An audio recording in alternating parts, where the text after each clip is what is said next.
હવામાન વિભાગે આગાહી કરી છે કે આજે ગુજરાતના વિવિધ વિસ્તારોમાં હળવાથી મધ્યમ વરસાદ પડી શકે છે। અરવલ્લી, મહીસાગર અને દાહોદમાં વરસાદી માહોલ રહેશે। આ દિવસો દરમિયાન અમદાવાદમાં વાદળછાયું વાતાવરણ રહેશે અને મહત્તમ તાપમાન 41 ડિગ્રી આસપાસ નોંધાઈ શકે છે।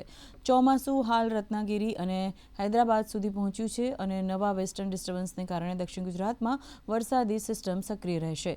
18 જૂનના રોજ વધુ એક વેસ્ટર્ન ડિસ્ટર્બન્સ ઉત્તર પશ્ચિમ અને ભારતને અસર કરે તેવી શક્યતા હોવાથી તેના કારણે આવતા ભેજવાળા પશ્ચિમી પવનોને લીધે દક્ષિણ ગુજરાત અને આસપાસના વિસ્તારોમાં વરસાદી સિસ્ટમ સક્રિય રહેશે।